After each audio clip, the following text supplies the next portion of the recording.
Hello everyone, this is Rambagh. Welcome to Success Journey TV channel. School assistant biological science అదేవిధంగా SGT prepare అయ్యేటటువంటి aspirants అందరికీ అదేవిధంగా తెలంగాణలో TET prepare అయ్యేటటువంటి aspirants అందరికి కూడా బాగా యూజ్ అయ్యేటటువంటి మనకి 9th క్లాస్ సంబంధించినటువంటి సిలబస్ ని ఇక్కడ స్టార్ట్ చేయడం జరిగిందండి. ఇది చూసినట్లయితే ఇది మనకి 9th class text book. 9th class సంబంధించినటువంటి తెలుగు అకాడమీ టెక్స్ట్ బుక్ ని బేస్ చేసుకుని మీకు ఇక్కడ ఈ లెసన్ ఇక్కడ మనం డిస్కస్ చేయడం జరుగుతుందండి. దాదాపు 8th క్లాస్ మొత్తం కూడా కంప్లీట్ చేసాము, 10th కూడా కంప్లీట్ అయిపోయింది. కాబట్టి ఈ రోజు నుంచి మనం స్టార్ట్ చేసేటటువంటిది 9th క్లాస్ సంబంధించినటువంటి తెలుగు అకాడమీ టెక్స్ట్ బుక్ ని ఇక్కడ మనం డిస్కస్ చేయడం జరుగుతుంది. ఇది బుక్ మనకి ఏపీలో కూడా ఇదే రకమైనటువంటి సమాచారం అనేది ఉంది. దీంట్లో కూడా సేమ్ దాదాపు కొంచెం ఇన్ఫర్మేషన్ అటు ఇటుగా ఉన్నప్పటికీ కూడా మనకి బుక్ లో ఉన్నటువంటి ఆ చాప్టర్ దీనికి సంబంధించినటువంటి ఇన్ఫర్మేషన్ మొత్తం కూడా దాదాపు ఒకే రకంగా ఉంది. కాబట్టి ఇక్కడ మనం డిస్కస్ చేసేటటువంటి ఈ చాప్టర్ అనేది మీకు 100% డిఎస్సికి టెట్ కి బాగా యూజ్ అవుతుంది. దాంతో పాటు మనం ఇంటర్మీడియట్ కి సంబంధించినటువంటి ఫస్ట్ ఇయర్ సెకండ్ ఇయర్ కి సంబంధించినటువంటి బాటనీ జువాలజీ కూడా డిస్కస్ చేస్తున్నాం. దానిలో భాగంగానే మనకి ఈ రోజు కణం యొక్క నిర్మాణం విధులు 9th క్లాస్ లో ఉన్నటువంటి లెసన్ నేర్చుకున్న తర్వాత దీనికి లింక్డ్ టాపిక్ గా ఉన్నటువంటి ఇంటర్మీడియట్ లో ఉన్నటువంటి సెకండ్ ఇయర్ లో ఉన్నటువంటి లెసన్ మనకి దాంట్లో కూడా కణ నిర్మాణం అనేది ఉందండి. ఇంటర్మీడియట్ తీసుకున్నట్లయితే ఇంటర్మీడియట్ లో కూడా మనం ఇక్కడ చూస్తున్నాము. దీంట్లో కణ నిర్మాణం అనేటటువంటి చాప్టర్ ఉంది. మరి కణ నిర్మాణం కూడా మనం ఇది నేర్చుకున్న తర్వాత ఆ చాప్టర్ నేర్చుకున్నట్లయితే మీకు చాలా యూజ్ఫుల్ గా ఉంటుంది. చూడండి, ఇంటర్మీడియట్ సెకండ్ ఇయర్ లో ఉన్నటువంటి లెసన్. కాబట్టి మీరు దీన్ని ఈ రోజు చెప్పేటటువంటి లెసన్ మనం నేర్చుకున్నట్టయితే 9th క్లాస్ లో ఉన్నటువంటిది కణానికి సంబంధించినటువంటి నిర్మాణం, కణాంగాలు పూర్తిగా నేర్చుకున్న తర్వాత దానికి లింక్డ్ టాపిక్ గా ఉన్నటువంటి ఇంటర్మీడియట్ లో ఉన్నటువంటి సెకండ్ ఇయర్ లో ఉన్నటువంటి ఈ చాప్టర్ మనకి చాలా ఈజీగా ఉంటుందండి. సో కాబట్టి దీనిలో భాగంగా మనం ఈ రోజు 9th క్లాస్ సంబంధించినటువంటి ఈ చాప్టర్ మనం స్టార్ట్ చేద్దాం. ఫస్ట్ 9th క్లాస్ లో ఉన్నటువంటి ఫస్ట్ లెసన్ కణ నిర్మాణము, structure of cell and there functions అనేటటువంటి ఈ లెసన్ గురించి మనం ఇక్కడ డిస్కస్ చేద్దామండి. దీంట్లో మనకి చూడండి, ఈ చాప్టర్ మనం స్టార్ట్ చేద్దాం. దీంట్లో మరి కణ నిర్మాణం యొక్క విధుల గురించి తెలుసుకునే ముందు అసలు కణం అంటే ఏంటో చూద్దాం. కణం అనేది జీవరాశులకి నిర్మాణాత్మక క్రియాత్మక ప్రమాణం. Cell is structural and functional unit of living organism అంటారు. అంటే కణం అనేది లేకపోతే జీవిని మనం ఊహించుకోలేము. అంటే కణాల కలయిక వలన కణజాలాలు ఏర్పడతాయని చెప్పాము. కొన్ని కణజాలాలు కలిస్తే ఒక అవయవం తయారవుతుందని చెప్పాము. కొన్ని అవయవాలు కలిస్తే ఒక అవయవ వ్యవస్థ ఏర్పడుతుందని చెప్పాము. కొన్ని అవయవ వ్యవస్థలు కలిస్తే ఒక జీవి తయారవుతుందని చెప్పాము. సో కాబట్టి ఈ క్రమంలో మనకి కణం అనేది బేసిక్. అంటే ఒక జీవిని చూసినప్పుడు జీవిలో మనకి కణాలు అనేవి కనిపించవు. ఎందుకంటే మన శరీరం మొత్తం కూడా అనేక రకాలైనటువంటి అవయవ వ్యవస్థలు ఉన్నాయి. ఆ అవయవ వ్యవస్థను పరిశీలిస్తే దాంట్లో కొన్ని అవయవాలు ఉన్నాయి. ఆ అవయవంలో మనం క్షుణ్ణంగా పరిశీలిస్తే కొన్ని కణజాలాలు ఉంటాయి. ఆ కణజాలాన్ని క్షుణ్ణంగా పరిశీలిస్తే కొన్ని కణాలతోటి తయారై ఉంటుంది. ఇప్పుడు ఫైనల్ గా మనం కణం అనేది కణంతో స్టార్ట్ చేస్తున్నాం. కాబట్టి కణం అనేది జీవరాశులకి నిర్మాణాత్మక క్రియాత్మక ప్రమాణం అంటారు. Structural and functional unit of living organism అని కణాన్ని పిలుస్తూ ఉంటారు. మరి అలాంటి కణం అనేటటువంటిది నిర్మాణం తీసుకున్నట్లయితే వృక్ష కణాలకి జంతు కణాలకి దాదాపు ఒకే రకమైనటువంటి కణం యొక్క నిర్మాణం అనేది మనకి కనిపిస్తూ ఉంటుంది. అయితే దీన్ని మనం స్టడీ చేయడం కోసం ప్రత్యేకంగా మొక్కల్లో ఉన్నటువంటి కణాలని వేరుగా, జంతువుల్లో ఉన్నటువంటి కణాలను వేరుగా మనం పరిశీలించడం సాధ్యం కాదు. కాబట్టి ఒక టైపికల్ సెల్ స్ట్రక్చర్ ని రూపొందించడం జరిగింది. అంటే ఒక నమూనా కణాన్ని నిర్మించడం జరిగింది. ఆ నమూనా కణం యొక్క నిర్మాణం అనేది దాదాపు మొక్కల్లో కూడా అదే రకంగా ఉంటుంది, జంతువుల్లో కూడా ఉంటుంది. అంటే దాంట్లో చిన్న చిన్న మార్పులు తప్ప మిగతా ఆ కణంలో ఉన్నటువంటి భాగాలు, కణాంగాలు, దానికి సంబంధించినటువంటి అంశాలు మొత్తం కూడా అన్నిటికీ వర్తిస్తాయి. కాబట్టి మనకి జంతు రాజ్యంలో ఉన్నటువంటి అన్ని జంతువుల యొక్క కణాన్ని పరిశీలించినప్పటికీ, అదేవిధంగా వృక్ష రాజ్యంలో ఉన్నటువంటి అన్ని మొక్కలకు సంబంధించినటువంటి కణాలు పరిశీలించినప్పటికీ కూడా మనకి కామన్ గా ఉపయోగపడేటటువంటి ఒక నిర్మాణాన్ని, ఒక నమూనాని రూపొందించడం జరిగింది. దాన్ని ఏమని చెప్తారంటే నమూనా కణం అని చెప్పడం జరుగుతుంది. టైపికల్ సెల్ అంటారు. ఆ టైపికల్ సెల్ లేదా నమూనా కణం అనేది ఇక్కడ మనం మొక్కలకి వర్తిస్తుంది, జంతువులకు కూడా వర్తిస్తుంది. మరి అయితే చిన్న చిన్న మార్పులు అనేవి ఉంటాయి. ఆ మార్పుల్ని మనం సపరేట్ గా నేర్చుకుంటే సరిపోయింది. ఇప్పుడు మరి ఆ కణం తీసుకున్నట్లయితే కణంలో ఉండాల్సినటువంటి ముఖ్యమైనటువంటి భాగాలు తీసుకున్నట్లయితే మనకి ముఖ్యంగా చూద్దాం. ఒక కణం తీసుకుంటే అన్నిటికంటే కణానికి బయట ఉండేది ప్లాస్మా అండి. కణానికి అన్నిటికంటే బయట ఉండేటటువంటిది మనకి ప్లాస్మా అనేది బయట కనిపిస్తూ ఉంటుంది. కణం తీసుకుంటే అన్నిటికంటే బయట ఉండేది ప్లాస్మా పొర ఉంటది. అదే వృక్ష కణం అయితే ఆ ప్లాస్మా పొరకి బయట ఉండేటటువంటి భాగం ఏంటంటే కణ కవచం అంటారు, సెల్ వాల్. చాలా చాలా ఇంపార్టెంట్ అండి. అదే వృక్ష కణం తీసుకున్నట్లయితే వృక్ష కణంలో ఆ కణానికి అన్నిటికంటే బయట ఉండేటటువంటిది అవుటర్ మోస్ట్ లేయర్ ఏది అంటే కణ కవచం అంటారు. చాలా చాలా ఇంపార్టెంట్ అండి. ఈ కణ కవచము సెల్ వాల్ అనేది కేవలం వృక్ష కణాల్లో మాత్రమే ఉంటుంది, గుర్తుపెట్టుకోండి, జంతు కణాల్లో ఉండదు. సో కాబట్టి ఇట్లాంటి చిన్న చిన్న ఎక్సెప్షన్స్ ఏవైతే ఉంటాయో వాటి గురించి మనం సపరేట్ గా నేర్చుకుంటే ఆ టైపికల్ సెల్ ఏదైతే ఉందో నమూనా కణం అనేది వృక్ష కణాల్లోనూ జంతు కణాల్లోనూ రెండు ఒకే రకంగా ఉంటుందని చెప్పాను. సో కాబట్టి ఇప్పుడు కణంలో నమూనా కణంలో ఏ ఏ భాగాలు ఉంటాయి అనేది నేర్చుకుందాం. దాని తర్వాత ఒక్కొక్క భాగం గురించి అవి చేసేటటువంటి పనుల గురించి ఇక్కడ మనం నేర్చుకుందాం. మరి నమూనా కణం తీసుకున్నట్లయితే అన్నిటికంటే బయట వృక్ష కణం అయితే కణ కవచం ఉంటుందని చెప్పాము. కణ కవచం లోపల ప్లాస్మా పొర ఉంటుంది. ఓకే, ఇది ప్లాస్మా పొర. ప్లాస్మా పొర అనేది మొక్కల్లోనూ జంతువుల్లోనూ రెండిట్లు కూడా కామన్ గా ఉంటుంది. మరి ప్లాస్మా పొర అనేది మనకి జనరల్ గా ఎక్కడ ఉంటుంది అనేటటువంటిది మనం జనరల్ గా చూస్తూనే ఉంటాం. ఏంటి అంటే కోడిగుడ్డు ఉందనుకోండి, కోడిగుడ్డు మనం ఉడకబెట్టిన తర్వాత పెంకు తీసేస్తే దాని లోపల మనకి ఒక పల్సగా ఉన్నటువంటి లేయర్ కనిపిస్తూ ఉంటది, అదే ప్లాస్మా పొర. అయితే ఆ ప్లాస్మా పొర బయట ఉన్నటువంటి పెంకు ఏ విధంగా ఉంటుందో వృక్ష కణం కూడా అట్లా ఉంటుందని ఊహించుకోవచ్చు మనం. ఫర్ ఎగ్జాంపుల్ కోడిగుడ్లో ఉడకబెట్టినప్పుడు పైన పెంకు ఎట్లా ఉంటుందో, అన్నిటికీ అవుటర్ మోస్ట్ లేయర్ ఏ విధంగా ఉందో అదే విధంగా మనకి వృక్ష కణం తీసుకున్నప్పుడు వృక్ష కణంలో కోడిగుడ్డుకి బయట పెంకు ఎట్లా ఉంటుందో అలాంటి కణ కవచం అనేది ఉంటుంది. ఆ కణ కవచం వెంటనే ఏముంటుంది అంటే ప్లాస్మా పొర ఉంటుంది. అంటే కోడిగుడ్డుకి లోపల పెంకు తర్వాత ప్లాస్మా పొర ఎట్లా ఉందో సేమ్ అన్నింటిలో కూడా వృక్ష కణాలు జంతు కణాలు అన్నింటిలో కూడా ప్లాస్మా పొర అనేది కామన్ గా ఉంటది. తర్వాత ప్లాస్మా పొర లోపల ఉండేటటువంటి మొత్తాన్ని కూడా ఏమంటారంటే ప్రోటోప్లాజం అంటారు. జీవ పదార్థము లేదా కణ పదార్థము లేదా సైటోప్లాజం జీవ పదార్థం అంటారు. కణంలో ఉండేటటువంటి లిక్విడ్ మొత్తం ఏదైతే ఉందో దాన్ని కణ పదార్థము, జీవ పదార్థము, కణ ద్రవ్యము, ఇట్లా వివిధ పేర్లతో దాన్ని పిలుస్తూ ఉంటారు. ఇప్పుడు ఈ కణ ద్రవ్యంలో మనకి వివిధ రకాలైనటువంటి కణాంగాలు అనేవి ఉంటాయి, సెల్ ఆర్గనిజల్స్ అనేవి. దాంట్లో ఉన్నటువంటి ఆ ముఖ్యమైనటువంటి భాగాలు తీసుకుంటే కేంద్రకం ఉంటుందండి, న్యూక్లియస్ అంటారు. ఇది చాలా చాలా ఇంపార్టెంట్, ముఖ్యమైనటువంటి భాగము కేంద్రకము. దాని తర్వాత మనకి కనిపించేటటువంటివి తీసుకున్నట్లయితే హరితరేణు ఉంటది, తర్వాత మైటోకాండ్రియా ఉంటది, అంతర్జీవ ద్రవ్యజాలకం ఉంటది, గాల్జీ సంక్లిష్టం ఉంటది, తర్వాత రిక్టికలు ఉంటాయి, లైసోజోమ్లు ఉంటాయి. సో ఇవి దీంట్లో ఉండేటటువంటి ముఖ్యమైనటువంటి భాగాలు. ఏంటి అంటే కేంద్రకము, దాని తర్వాత కేంద్రకం గురించి నేర్చుకుంటాం మనం. తర్వాత హరితరేణు గురించి నేర్చుకుంటాం, క్లోరోప్లాస్ట్. మైటోకాండ్రియా గురించి నేర్చుకుంటాము. నెక్స్ట్ రిక్టిక, వ్యాక్యూల్, రిక్టిక గురించి నేర్చుకోవడం జరుగుతుంది. తర్వాత అంతర్జీవ ద్రవ్యజాలకం, ఎండోప్లాజ్మిక్ రెటిక్యులం, దీని గురించి నేర్చుకుంటాం. దాని తర్వాత గాల్జీ ఆపరేటస్, గాల్జీ పరికరం అంటారు, దీని గురించి నేర్చుకుంటాము. తర్వాత రిక్టికల్, వ్యాక్యూల్ అని చెప్పాము. సో దీని గురించి నేర్చుకుంటాం. సో ఇది ఫైనల్ గా మనం ఈ చాప్టర్ లో నేర్చుకునేటటువంటి స్ట్రక్చర్ ఏంటి అంటే మొత్తం కణంలో ఉన్నటువంటి కణాంగాల గురించి ఇక్కడ మనం నేర్చుకోవటం జరుగుతుంది. ఇప్పుడు జంతు కణం తీసుకున్నట్లయితే మనకి ఈ విధంగా జంతు కణం అనేది మనకి కనిపిస్తూ ఉంటుంది. అదే వృక్ష కణం తీసుకున్నట్లయితే వృక్ష కణం అనేది మనకి ఈ విధంగా కనిపిస్తూ ఉంటుంది.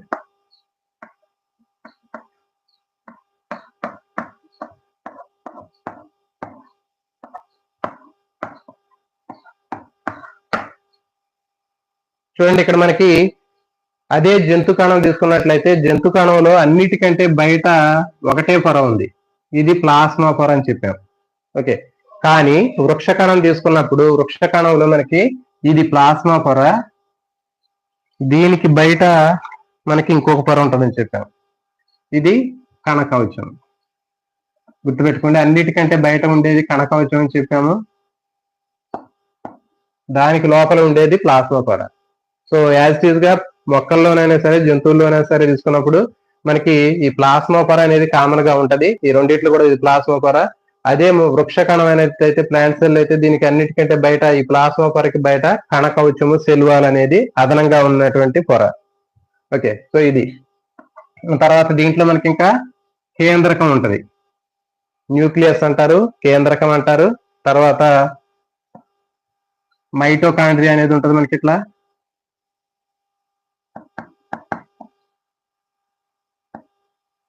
మైటోకాండ్రియా, నెక్స్ట్ క్లోరోప్లాస్ట్, హరిత రేణువులు ఉంటాయి మనకి ఇట్లా. తర్వాత రిక్టికలు ఉంటాయి, తర్వాత ఇట్లా గొట్టాల్లాగా ఉన్నటువంటి అంతర్జీవ ద్రవ్యజాలకం అనేటటువంటి భాగం ఉంటది. తర్వాత బుడగల్లాగా ఉన్నటువంటి గాల్జీ సంక్లిష్టం అనేటటువంటి భాగం ఉంటది. నెక్స్ట్ రిక్టికల్ లాగా ఉన్నటువంటి నిర్మాణాలు కనిపిస్తూ ఉంటాయి. ఈ రిక్టికల్ అనేవి వ్యాక్యూల్స్ అంటారు. అదే వృక్ష కణంలో అయితే వ్యాక్యూల్ అనేది బాగా పెద్దగా ఉంటది, దాన్ని రిక్టిక అంటారు.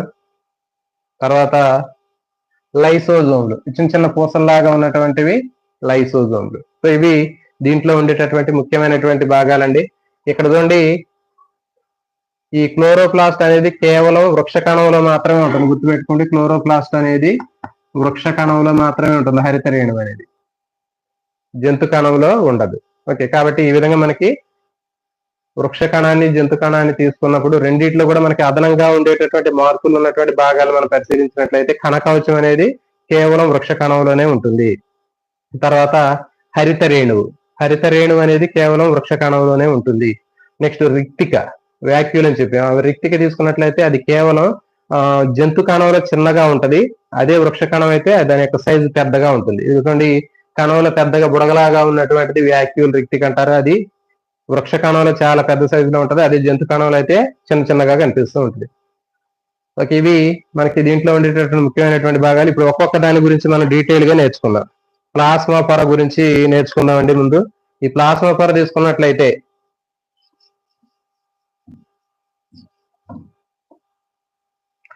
ప్లాస్మా పొర మనం పరిశీలించాలంటే ఏం చేయాలంటే చూడండి, ఒక రియో పత్రం ఉంటది. రియో అనేటటువంటి ఆ పత్రాన్ని తీసుకొని దాన్ని మధ్యలో కిరగదీసి పలసని పొరను తీసి ఆ పొరని స్లైడ్ మీద పెట్టి ఒక చుక్క నీటిని ఒక చుక్క గ్లిజరిన్ వేసి మైక్రోస్కోప్ లో చూడాలి. ఆ విధంగా చూస్తే మనకి ఏం కనిపిస్తాయంటే ఆ రియోలో ఉన్నటువంటి రియో పత్రంలో ఉన్నటువంటి ఆ ప్లాస్మా పొరలో ఉన్నటువంటి కణాలు అనేవి కనిపిస్తూ ఉంటాయి. అంటే బాహ్య త్వచంలో ఉన్నటువంటి కణాలు కనిపిస్తూ ఉంటాయి. సో ఇట్లా మనకు కనిపిస్తూ ఉంటాయి.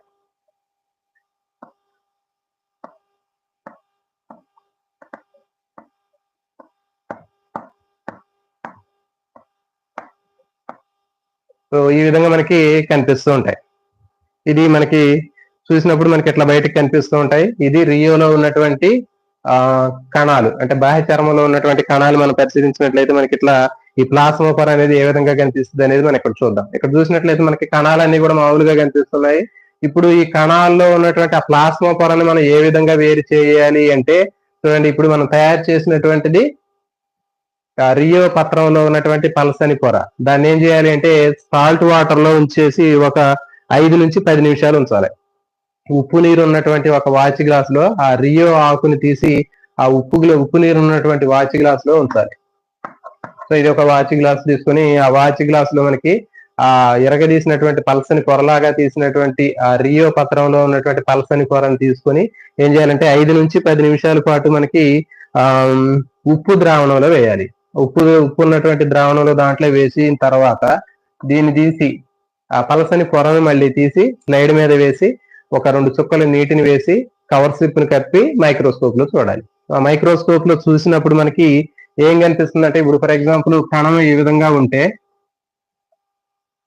సాల్ట్ వాటర్ లో వేసిన తర్వాత ఇది మొత్తం కూడా ఇట్లా లోపల మొత్తం కూడా ముడుచుకుపోతుంది. ఇట్లా లోపల మొత్తం కూడా ముడుచుకుపోతుంది. ఇది ఇట్లా మొత్తం కూడా లోపలికి శ్రింక్ అయిపోతుంది. ఎందుకు అంటే ఉప్పు నీటిలో వేయటం వల్ల ఉప్పు నీరు ఏం చేస్తుందంటే ఆ కణాల్లో ఉన్నటువంటి నీటిని మొత్తాన్ని కూడా బయటికి లాగివేయటం జరుగుతుంది.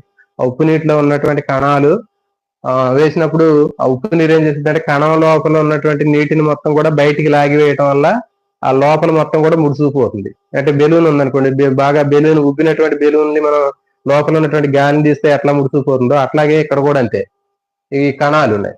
ముందు మామూలుగా ఫస్ట్ మనం అబ్జర్వ్ చేస్తే కణాలు అనేవి ఈ విధంగా కనిపించినాయి.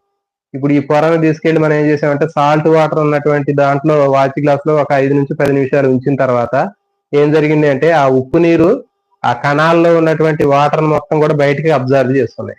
అంటే ఏం జరిగింది అక్కడ ద్రవ విసరణం అనేది జరిగింది. దాని గురించి తర్వాత నేర్చుకుందాం. అంటే నీరు ఎప్పుడు కూడా తక్కువ గాఢత నుంచి ఎక్కువ గాఢతలోకి వెళ్తుంది. గుర్తుపెట్టుకోండి, నీరు అనేది ఎప్పుడు కూడా తక్కువ గాఢత ఉన్నటువంటి ప్రదేశం నుంచి ఎక్కువ గాఢత ఉన్నటువంటి ప్రదేశంలోకి నీరు అనేది ప్రవహిస్తుంది. అంటే ఇక్కడ మనకి చూస్తే ఏం తెలుస్తుంది, కణాలను తీసుకుపోయి ఎక్కడ పెట్టే మనం ఉప్పు నీరు ఉన్నటువంటి వాచ్ గ్లాస్ లో ఉంచాం. కాబట్టి కణాల చుట్టూ ఏమున్నాయి, సాల్ట్ వాటర్ ఉంది. మరి సాల్ట్ వాటర్ కి గాఢత ఎక్కువగా ఉంది, కణాల్లో ఉన్నటువంటి నీటి గాఢత తక్కువ ఉంటది. కాబట్టి లోపల ఉన్నటువంటి నీరు ఆటోమేటిక్ గా ఆ కణాల నుంచి, రియో కణాల నుంచి బయటకు వచ్చేసాయి. బయటికి రావడం వల్ల ఏమవుతుందంటే కణాల్లో ఉన్న నీరు మొత్తం బయటికి రావడం వల్ల కణాలన్నీ కూడా కొంచెం చూపోతాయి, అవి ముడుచుకుపోయినట్లుగా కనిపిస్తుంటాయి. అప్పుడు మనకి ఇది కనిపించింది, ఈ ప్లాస్మా పొర మనకి క్లియర్ గా కనిపిస్తూ ఉంటుంది. బయట ఉండేటటువంటిది కణకవచం. ఇది చెప్పాం కదా, బయట కణకవచం ఉంటది. ఈ కణకవచం లోపల మనకి ఇట్లా ప్లాస్మా పొర ఉంటదని చెప్పాము. ఈ ప్లాస్మా పొర లోపల మొత్తం కూడా మనకి నీరు ఉంటదని చెప్పాము. ఇప్పుడు సాల్ట్ వాటర్ లో వేయటం వల్ల, ఇప్పుడు ఇది మొత్తం కూడా సాల్ట్ వాటర్ అండి, సాల్ట్ వాటర్ లో వేయటం వల్ల దీంట్లో ఉన్నటువంటి నీరు మొత్తం కూడా బయటికి వచ్చింది. ఇది సాల్ట్ వాటర్. గుర్తుపెట్టుకోండి, ఉప్పు నీటికి గాఢత ఎక్కువగా ఉంటది కాబట్టి ఉప్పు నీటిలో ఎక్కువ గాఢత ఉన్నటువంటి వైపుకి నీరు అనేది, కణాల్లో ఉన్న నీరు బయటకు వచ్చినప్పుడు ఇవి ఆల్రెడీ మొత్తం ఇది ముడుచుకుపోయి ఇట్లా సింక్ అయిపోతుంది. సో అప్పుడు ఈ కణకవచానికి అతుక్కొని ఉన్నటువంటి పల్సని పొర అయినటువంటి ప్లాస్మా పొర మనకి స్పష్టంగా కనిపిస్తుంది. సో ఈ విధంగా మనకి ప్లాస్మా పొరని ఏ విధంగా పరిశీలించాలి అనేటటువంటిది మనకి ఇక్కడ దీన్ని చెప్పడం జరిగింది. ఇప్పుడు మరి ప్లాస్మా పొర గురించి చూద్దాం. అదే కోడిగుడ్డు అయితే, జంతు కణం తీసుకున్నట్లయితే జంతు కణంలో మనకి కోడిగుడ్డుకి స్పష్టంగా ప్లాస్మా పొర అనేది కనిపిస్తుంది. ఈ ప్లాస్మా పొర మనం కోడిగుడ్డును ఉడకబెట్టామనుకోండి, బాయిల్ చేసిన తర్వాత పైన ఉన్నటువంటి పెంకును తీసేస్తే లోపల మనకి ఆ పెంకు లోపల పల్సని పొరలాగా ఉంటుందని చెప్పాం, అది ప్లాస్మా పొర. కాబట్టి అన్ని జంతు కణాలన్నీ కూడా ప్లాస్మా పొరతోటి కప్పబడి ఉంటాయి. అంటే ప్రతి ఒక్క జంతు కణానికి బయట ఉండేటటువంటి పొర ఏది అంటే ప్లాస్మా పొర. మరి ఈ ప్లాస్మా పొర గురించి ఇక్కడ మనం చూద్దాం. ప్లాస్మా పొరని కణత్వచం అని కూడా చెప్తారండి. ప్లాస్మా పొరకి ఇంకో పేరు ఏంటంటే కణత్వచం అని చెప్తారు. మరి ప్లాస్మా త్వచాన్ని మనం మైక్రోస్కోప్ లో మామూలుగా చూసినప్పుడు కొన్ని కణాల్లో బయటికి కనిపించినప్పటికీ కోడిగుడ్డు లాంటి దాంట్లో దాని యొక్క అంతర్నిర్మాణాన్ని తెలుసుకోవాలంటే ఖచ్చితంగా మనకి ఎలక్ట్రాన్ మైక్రోస్కోప్ అనేది కావాలి. ఎలక్ట్రాన్ మైక్రోస్కోప్ ద్వారా చూసినప్పుడు దాని యొక్క స్ట్రక్చర్ అనేది మనకి తెలుస్తుంది. మరి ప్లాస్మా పొర దేంతో తయారవుతుంది అంటే లిపిడ్ ప్రోటీన్లతో తయారవుతుంది. చాలా చాలా ఇంపార్టెంట్ అండి. ప్లాస్మా పొర దేంతో తయారవుతుందంటే లిపిడ్లు, ప్రోటీన్ల తోటి తయారవుతుంది. మరి ప్లాస్మా పొర యొక్క ఉపయోగం ఏంటి అనేది తీసుకున్నట్లయితే, ఫర్ ఎగ్జాంపుల్ ఇది కోడిగుడ్డు అనుకున్నాం. కోడిగుడ్డు లోపల చుట్టూ ఉన్నటువంటిది మొత్తం కూడా శ్వన పదార్థం, కణ పదార్థం. దీనికి బయట ఉన్నటువంటిది ప్లాస్మా పొర. మరి ప్లాస్మా పొర యొక్క ఉపయోగం ఏంటి అంటే చూడండి, కణం లోపల ఉన్నటువంటి వాతావరణాన్ని, ప్రదేశాన్ని కణానికి బయట ఉన్నటువంటి ప్రదేశాన్ని వేరు చేసేటటువంటి పొర ఇది. అంటే లోపలి పదార్థాన్ని బయట ఉన్నటువంటి వాతావరణం నుంచి వేరు చేసేటటువంటిది ఇది. తర్వాత కణానికి ఒక నిర్దిష్టమైనటువంటి ఆకారాన్ని చూడండి, ఇక్కడ మనకి స్పష్టమైనటువంటి ఆకారం ఉంది. ఈ ప్లాస్మా పొర లేకపోతే ఏమవుతుంది, దానికి ఒక ఆకారం అనేది ఉండదు. ఇప్పుడు బెలూన్ ఉంది, బెలూన్ లో గాలి ఊదినప్పుడు లోపల ఉన్నటువంటి గాలికి ఆకారం అనేది కనిపిస్తుంది. అంటే బయట ఉన్నటువంటి ఆ బెలూన్, రబ్బర్ బెలూన్ వల్ల. మరి దానికి మనం రంధ్రం చేసి పగలగొడితే ఏమవుతుంది, దాని షేప్ అవుట్ అవుతుంది. అట్లాగే ఇది కూడా కణాన్ని ఆవరించి ఉన్నటువంటి ప్లాస్మా పొర అనేది కణానికి ఒక నిర్దిష్టమైనటువంటి ఆకారాన్ని ఇస్తుంది. తర్వాత బయట ఉన్నటువంటి వాతావరణం నుంచి లోపల ఉన్నటువంటి పదార్థాలని వేరు చేస్తుంది. ఇది దీనికి సంబంధించినటువంటి ముఖ్యమైనటువంటి ఇన్ఫర్మేషన్ అండి.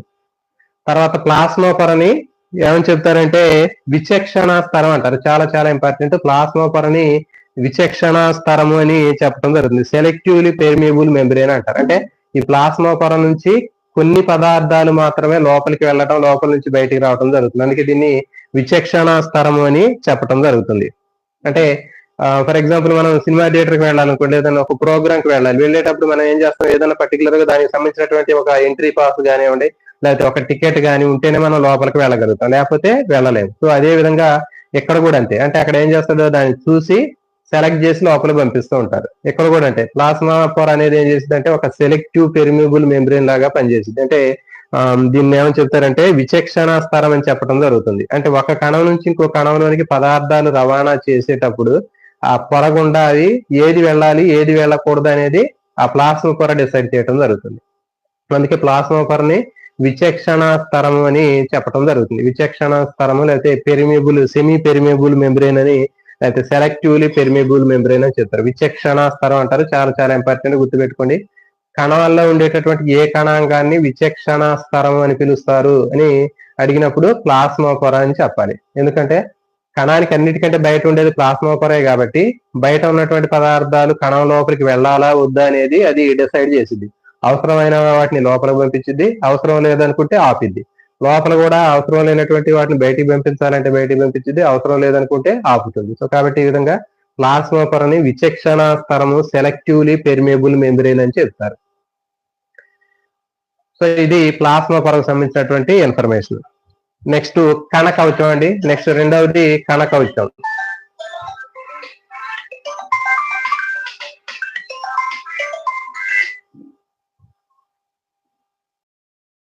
ఈ కణ కవచం తీసుకున్నట్లయితే చెప్పాము మనం.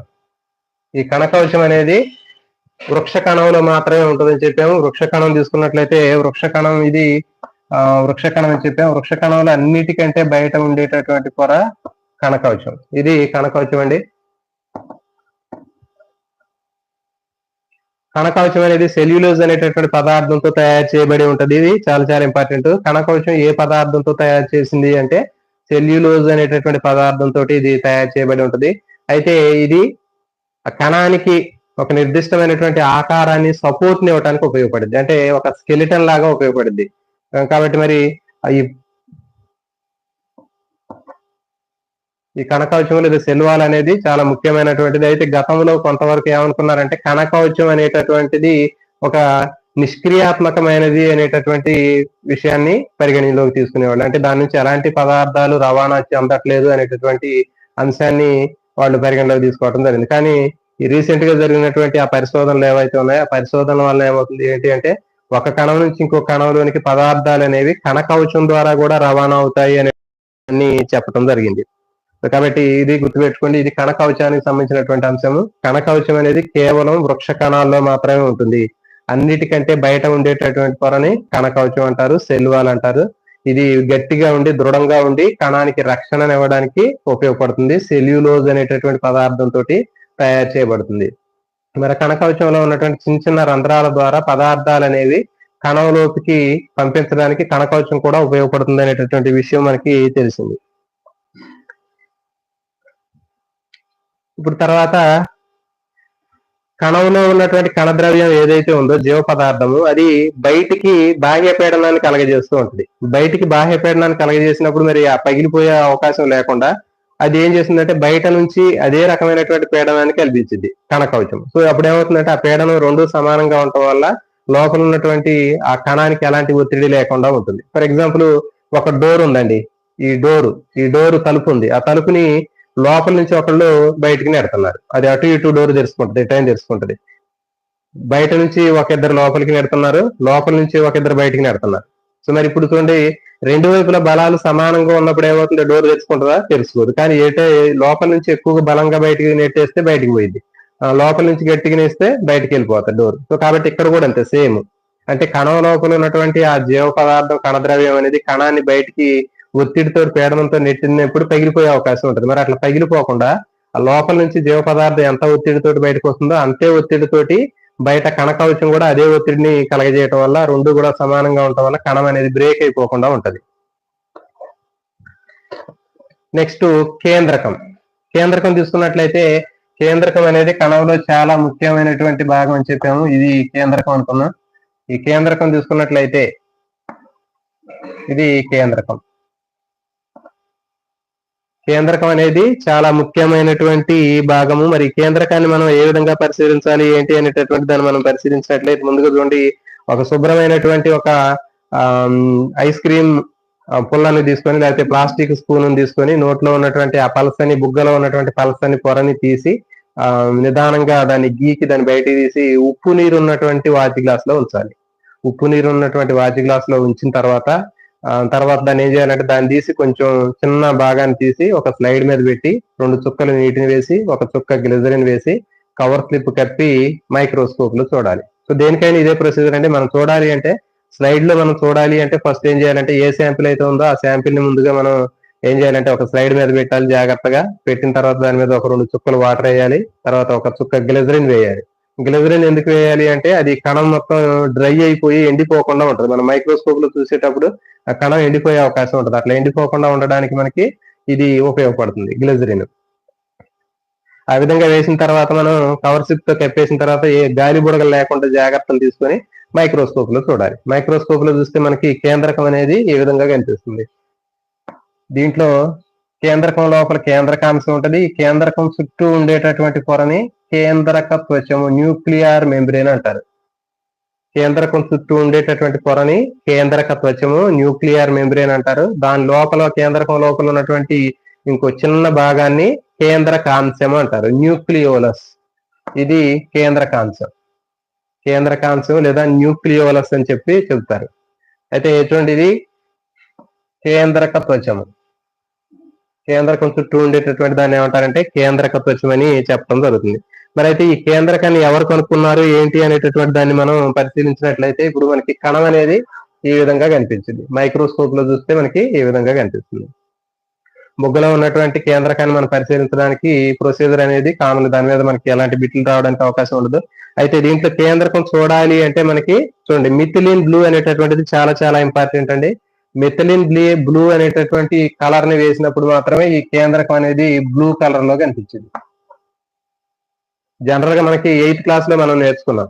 బుగ్గ కణాలు మనం మైక్రోస్కోప్ లో చూడాలి అంటే ఏం చేసాము, ఒక ప్లాస్టిక్ స్పూన్ కానీ లేకపోతే ఒక చెక్క స్పూన్ తీసుకొని బుగ్గ లోపల ఉన్నటువంటి పలసని పొరని తీసి ఒక స్లైడ్ మీద వేసి, ముడతలు లేకుండా వేసి, ఒక చుక్క నీటిని వేసి, ఒక చుక్క గ్లిజరిన్ వేసి మైక్రోస్కోప్ లో చూస్తే కేవలం బుగ్గ కణాలు మాత్రమే కనిపిస్తాయి, కేంద్రకం కనపడదు. మరి కేంద్రకం చూడాలి అంటే ఏం చేయాలంటే ఆ బుగ్గ కణాలు ఉన్నటువంటి ఆ పొరతో పాటు పొరని స్లైడ్ మీద వేసి, దాని మీద ఒక చుక్క నీటిని వేసి, ఒక చుక్క గ్లిజరిన్ వేసి, ఒక చుక్క మిథిలిన్ బ్లూ అనేది వేయాలి. చాలా చాలా ఇంపార్టెంట్ అండి. మిథిలిన్ బ్లూ ఎప్పుడైతే వేస్తామో ఆ మిథిలిన్ బ్లూ వేసినప్పుడు ఆ కేంద్రకం ఆ మిథిలిన్ బ్లూని అబ్జర్వ్ చేసుకుని అది బ్లూ కలర్ లో కనిపిస్తూ ఉంటది. సో అందుకని మనకి చూడండి, దాంట్లో కణాలను మనం అబ్జర్వ్ చేసినప్పుడు దాంట్లో కేంద్రకం అనేది బ్లూ కలర్ లో కనిపిస్తూ ఉంటుంది. అది వేయకపోతే మనకి ఓన్లీ కణం మాత్రమే కనిపిస్తుంది.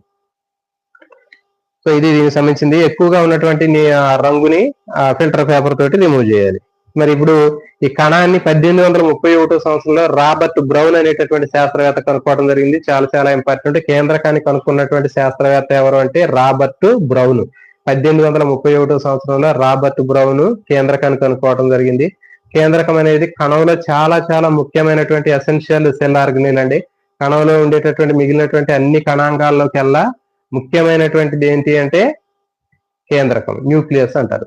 మిగిలినటువంటి అన్ని కణాంగాలు కూడా దీని యొక్క కంట్రోల్లో ఉండటం జరుగుతుంది. అంటే దీని జనరల్ గా ఏం చెప్తారంటే దీనికి అతి ముఖ్యమైనటువంటి కణాంగం అని చెప్పడం జరుగుతుంది. మిగిలినటువంటి కణాంగాలన్నీ కూడా దీని యొక్క కంట్రోల్లో ఉండటం జరుగుతుంది. దీన్ని నియంత్రణ గది, కంట్రోల్ రూమ్ అని కూడా చెప్పడం జరుగుతుంది. కేంద్రకానికి ఉండేటటువంటి పేరు ఏంటంటే కంట్రోల్ రూమ్ అని చెప్తారు. నియంత్రణ గది లేదా కంట్రోల్ రూమ్ అనేది కేంద్రకము. ఈ కేంద్రకం ఏం చేసిందంటే ఆ కణంలో ఉన్నటువంటి అన్ని కణాంగాలు కూడా దీని కంట్రోల్లో ఉండి పనిచేస్తూ ఉంటాయి. తర్వాత కేంద్రకంలో ముఖ్యమైనటువంటి అనువంశిక పదార్థమైనటువంటి డిఎన్ఏ అనేటటువంటిది కానీ లేకపోతే క్రోమోజోములు అనేవి ఈ కేంద్రకం లోపలే ఉంటాయి. సో ఇది దీనికి సంబంధించినటువంటి ఇన్ఫర్మేషన్ అండి. మరి ఈ కేంద్రకం అనేది చాలా ముఖ్యమైనటువంటిది అని చెప్పాము. కణాలు, కొత్త కణాలు ఏర్పడేటప్పుడు కేంద్రకం నుంచే ఏర్పడతాయి అనేటటువంటి విషయాన్ని స్లీడన్ అనే శాస్త్రవేత్త చెప్పాడు. స్లీడన్ అనేటటువంటి శాస్త్రవేత్త ఏం చెప్పాడంటే కేంద్రకం యొక్క ప్రాముఖ్యతను చెప్పాడు అతను. కణాలు, కొత్త కణాలు ఏర్పడేటప్పుడు ఈ కొత్త కణాలన్నీ కూడా దేని నుంచి ఏర్పడతాయి అంటే కేంద్రకం నుంచి ఏర్పడతాయి అని చెప్పాడు. కణాలన్నీ కూడా కేంద్రకం నుంచి ఏర్పడతాయి అనేటటువంటి విషయాన్ని చెప్పినటువంటి శాస్త్రవేత్త ఎవరు అంటే స్లీడన్ అని ఇతను మీరు ఆన్సర్ రాయాలి.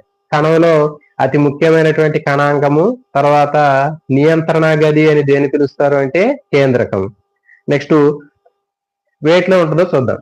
కేంద్రకం తీసుకున్నట్లయితే కేంద్రకం అనేది మనకి అన్ని రకాలైనటువంటి నిజ కేంద్రక కణాల్లో ఉంటుంది. కేంద్రకం అనేది ఇప్పుడు అన్ని రకాలైనటువంటి నిజ కేంద్ర కణాల్లో ఉంటది, కానీ కొన్నింట్లో ఉండదండి.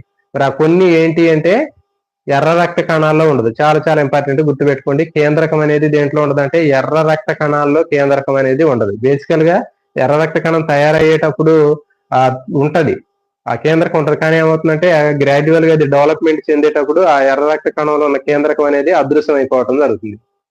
కాబట్టి మనకి గుర్తుపెట్టుకోండి, ఎర్ర రక్త కణాలు లేనటువంటిది ఏది అంటే ఎర్ర రక్త కణం. కేంద్రకం లేనటువంటి కణం ఏది అంటే ఎర్ర రక్త కణం. అయితే ఎర్ర రక్త కణాల్లో కూడా ఉన్నటువంటి ఒక జంతువు ఉంటది, ఒంటె లామ. చాలా ఇంపార్టెంట్ అండి, కొన్ని జాగ్రత్తగా ఏమంటే కేంద్రకం అనేటటువంటిది అన్ని కణాల్లో ఉంటది, కానీ ఎర్ర రక్త కణాల్లో ఉండదు. ఎర్ర రక్త కణాల్లో కేంద్రకం అనేది ఉండదు, అది గుర్తుపెట్టుకోండి. మరి ఎర్ర రక్త కణం ఉన్నటువంటి ఒక 2 జంతువులు ఉంటాయి. ఎర్ర రక్త కణంలో కూడా కేంద్రకం ఉన్నటువంటి 2 జంతువులు ఉంటాయి. ఆ జంతువులు ఏంటి అంటే ఒంటె లామాల్లో మనకి ఆ ఎర్ర రక్త కణంలో కూడా కేంద్రకం ఉంటుంది. నెక్స్ట్ కేంద్రకం లేనటువంటి ఇంకొక కణం ఏంటి అంటే వృక్ష కణం తీసుకున్నట్టయితే మనకి పోషక కణజాలం అంటారు కదా, ఫ్లోయం, ఫ్లోయం తెలుసు కదా మనకి. వృక్షంలో ఉండేటటువంటి కణజాలాల్లో జైలం ఫ్లోయం అనేటటువంటివి ఉంటాయి. జైలం నీటిని రవాణా చేసిద్దని చెప్పాము, ఫ్లోయం పోషక పదార్థాలు రవాణా చేసిద్దని చెప్పాము. అయితే ఈ ఫ్లోయంలో మనకి చాలని నాళాలు ఏవైతే ఉన్నాయో సీవ్ ట్యూబ్స్, ఆ సీవ్ ట్యూబ్స్ అనేటటువంటి చాలని నాళాల కణాల్లో కేంద్రకం అనేది ఉండదు. సో ఇది గుర్తుపెట్టుకోండి. సో కాబట్టి మనకి ఇప్పుడు ఆ కేంద్రకం తీసుకున్నట్లయితే కేంద్రకం అనేది సజీవంగా ఉన్నటువంటి అన్ని నిజ కేంద్రక కణాలన్నింటిలో కూడా కేంద్రకం అనేది ఉంటుంది. కానీ లేనటువంటి దేంట్లో అంటే రెండు కణాలు గుర్తుపెట్టుకోవాలి. ఎర్ర రక్త కణాల్లో ఉండదు. దాంతో పాటు ఇంకోటి వృక్ష కణాల్లో చాలని నాళాలు, పోషక కణజాలంలోని చాలని నాళాల కణాల్లో కేంద్రకం అనేది ఉండదు. అవి రెండు గుర్తుపెట్టుకోండి. ఉంటుంది అనేది ఎర్ర రక్త కణాల్లో ఉండేది దేంట్లో అంటే ఒంటె లామాలో ఉంటుంది. అది జీకే విట్ కిందకు వస్తుందండి. నెక్స్ట్ మరి ఈ కేంద్రకంలో జన్యు పదార్థం అనేటటువంటిది ఉంటుందని చెప్పాము, డిఎన్ఏ అని చెప్పాము. ఈ డిఎన్ఏ లేదా జన్యు పదార్థం అనేది ఒక తరం నుంచి ఇంకో తరానికి అనువంశికంగా రావటం వల్ల లక్షణాలు అనేవి ఒక తరంలో ఉన్నటువంటి లక్షణాలు వాటి యొక్క పిల్లల్లో ఉన్న లక్షణాలు రావడానికి ఇది నియంత్రణ వహిస్తూ ఉంటుంది. తర్వాత మధ్యలోండి కేంద్రకం చుట్టూ కేంద్రక త్వచం ఉంటుంది. ఇప్పుడు కణానికి బయట ప్లాస్మా పొర ఏ విధంగా ఉందో అట్లాగే మనం కేంద్రకం తీసుకున్నట్లయితే కేంద్రానికి బయట కేంద్రక త్వచం అనేది ఉంటుంది. కేంద్రానికి బయట కేంద్రక త్వచం ఉంటుంది, కణానికి బయట కణ త్వచం ఉంటుంది, అట్లాగే కేంద్రకానికి బయట కేంద్రక త్వచం అనేది ఉంటుంది. చూడండి, ఇప్పుడు ఈ కేంద్రక త్వచాన్ని ఆధారంగా చేసుకొని ఇక చూడండి, ఇది కణం అనుకున్నాం. ఈ కణంలో ఇది కేంద్రకం అనుకున్నాం. కేంద్రకానికి చుట్టూ ఉండేటటువంటిది ఇది కేంద్రక త్వచం. ఈ కేంద్రక త్వచాన్ని ఆధారంగా చేసుకుని కణాలని రెండు రకాలుగా విభజించడం జరిగిందండి. అవి ఏంటంటే నిజ కేంద్రక కణాలు, యూకారియోటిక్ సెల్స్ అంటారు. తర్వాత ప్రోకారియోటిక్ సెల్స్, కేంద్రక పూర్వక కణాలు, నిజ కేంద్రక కణాలు. కణాలు అనేవి రెండు రకాలుగా ఉంటాయి. కణంలో ఉన్నటువంటి కేంద్రక త్వచాన్ని ఆధారంగా చేసుకుని కణాలు అనేవి రెండు రకాలుగా ఉంటాయి. కేంద్రక పూర్వ కణాలు, నిజ కేంద్రక కణాలు. కేంద్రక పూర్వ కణాలు అంటే మనకి ముందు నిజ కేంద్ర కణాల గురించి చూద్దాం. ఇప్పుడు వృక్ష కణం తీసుకుందాం. ఈ వృక్ష కణంలో మనకి ఇది కేంద్రకం అనుకున్నాం. ఈ కేంద్రకం చుట్టూ స్పష్టంగా ఉన్నటువంటి కేంద్రక త్వచం కనిపిస్తుంది కదా మనకి. ఏ కణాల్లో అయితే కేంద్రకం చుట్టూ స్పష్టమైనటువంటి కేంద్రక త్వచం, న్యూక్లియర్ మెంబ్రేన్ ఉంటుందో వాటిని ఏమంటారంటే నిజ కేంద్రక కణాలు అంటారు. జంతు కణాల్లోను వృక్ష కణాల్లోను ఆ కణంలో ఉన్నటువంటి కేంద్రకం చుట్టూ ఉండేటటువంటి కేంద్రక త్వచం ఉంటది కాబట్టి ఇవన్నీ కూడా నిజ కేంద్రక కణాలే. ఆ నిజ కేంద్రక కణాలు ఉన్నటువంటి జీవుల్ని నిజ కేంద్రక జీవులు అంటారు. మరి కేంద్రక పూర్వ కణాలు అంటే ఏంటో చూద్దాం. కేంద్రక పూర్వ కణాలు అంటే ఇప్పుడు ఒక బ్యాక్టీరియా తీసుకుందాం. బ్యాక్టీరియా తీసుకుంటే బ్యాక్టీరియాలో ఉండేటటువంటి జన్యు పదార్థము ఇది. ఈ జన్యు పదార్థం చుట్టూ మనకి అంటే కేంద్రకంలో ఉండాల్సినటువంటి ఆ జన్యు పదార్థం మనకి ఇక్కడ ఉంది, కానీ ఈ కేంద్రక త్వచం అనేది లేదు ఇక్కడ. చూడండి, ఇక్కడ యాక్చువల్గా దీని చుట్టూ మనం గీస్తే అది కేంద్రక త్వచం ఉంటది. కానీ ఆ జెనెటిక్ మెటీరియల్ ఏదైతే ఉందో జెనెటిక్ మెటీరియల్ డైరెక్ట్ గా ఈ సైటోప్లాజం జీవ పదార్థంలోనే ఉంటుందండి. ఇక్కడ అర్థమైంది కదా. అలాంటి కణాలని కేంద్రక పూర్వ కణాలు అంటారు. ఏ కణాల్లో అయితే ఆ కేంద్రకంలో ఉండేటటువంటి జన్యు పదార్థం డైరెక్ట్ గా జీవ పదార్థంలోనే ఉంటదో, కేంద్రక త్వచం లేదో అలాంటి వాటిని కేంద్రక పూర్వ కణాలు అంటారు. ఏం లేదని సింపుల్ గా గుర్తుపెట్టుకోవచ్చు. కేంద్రక త్వచం ఉంటే వాటిని నిజ కేంద్రక కణాలు అంటారు. కేంద్రక త్వచం లేకుండా ఉంటే వాటిని కేంద్రక పూర్వ కణాలు అంటారు. మరి కేంద్రక పూర్వ కణాలకి ఎగ్జాంపుల్ ఏంటి అంటే బ్యాక్టీరియాలు, సైనోబ్యాక్టీరియాలు. సైనోబ్యాక్టీరియా అనేది నీలి ఆకుపచ్చ సైనం, చాలా చాలా ఇంపార్టెంట్, గుర్తుపెట్టుకోండి. నిజ కేంద్రక కణాలు లేకపోతే నిజ కేంద్రక జీవులు అంటే అన్ని మొక్కలు, జంతువులన్నీ కూడా నిజ కేంద్రక కణాలే.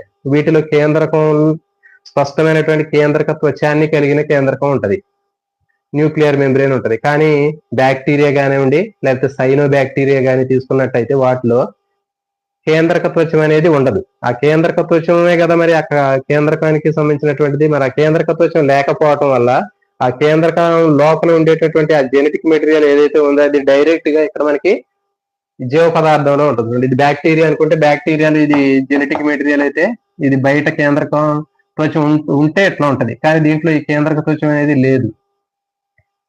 డైరెక్ట్ గా ఇది సైటోప్లాజం జీవ పదార్థంలోనే ఉంది, అందుకని వాటిని కేంద్రక పూర్వ కణాలు అంటున్నారు. గుర్తుపెట్టుకోండి, బ్యాక్టీరియా, సైనోబ్యాక్టీరియా అంటే నీలి ఆకుపచ్చ శైవల, ఇవి రెండు కూడా కేంద్రక పూర్వ జీవులకి ఎగ్జాంపుల్. నీలి ఆకుపచ్చ శైవలాన్ని సైనోబ్యాక్టీరియా అంటారు. నెక్స్ట్ కణద్రవ్యం అండి. నెక్స్ట్ పార్ట్ కణద్రవ్యం, ప్రోటోప్లాజం. ఇప్పుడు ఒక కణం తీసుకున్నట్లయితే ఇది ఒక జంతు కణం అనుకుందాం. ఆ జంతు కణంలో కేంద్రకం ఉంటుందని చెప్పాం. ఎట్లా మనం ఈ కేంద్రకానికి ఇది ప్లాస్మా పొర అని చెప్పాము. ఇది ప్లాస్మా పొర, ఇది కేంద్రకం. ప్లాస్మా పొరకి కేంద్రకానికి మధ్య ఉన్నటువంటి ఒక జిగటలాగా జెల్లీలాగా ఉన్నటువంటి ఆ పదార్థాన్ని ఏమంటారంటే కేంద్రక జీవద్రవ్యం అంటారు. ప్రోటోప్లాజం జీవద్రవ్యం.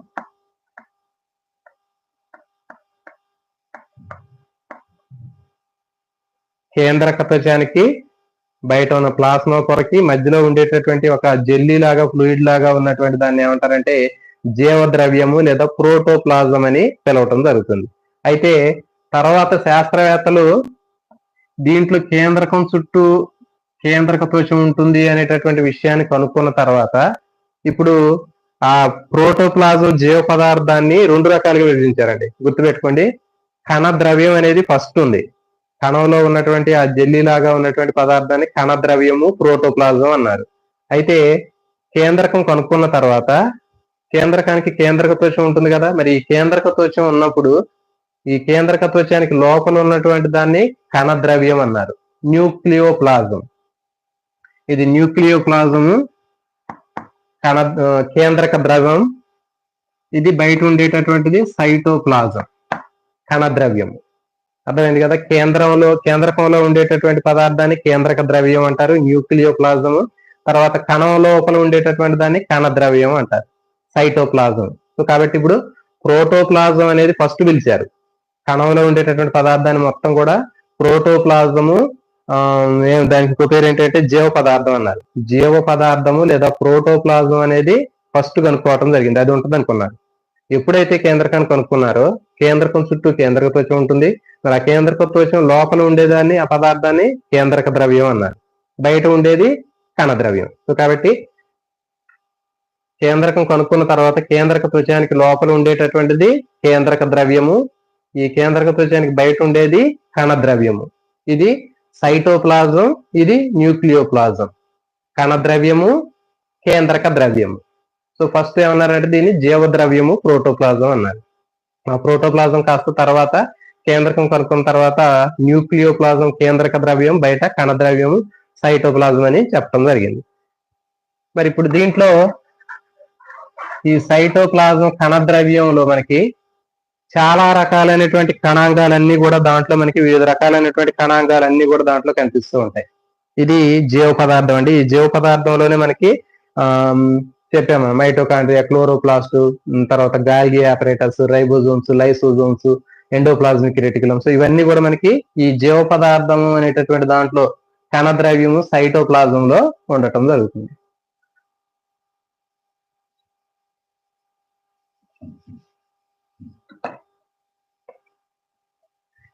జీవద్రవ్యం ప్రోటోప్లాజం అని చెప్పాను దీన్ని.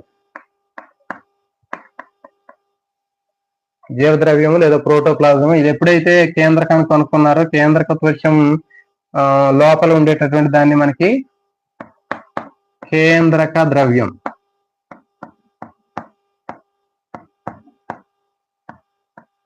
న్యూక్లియోప్లాజం, తర్వాత బయట ఉండేది కణద్రవ్యం.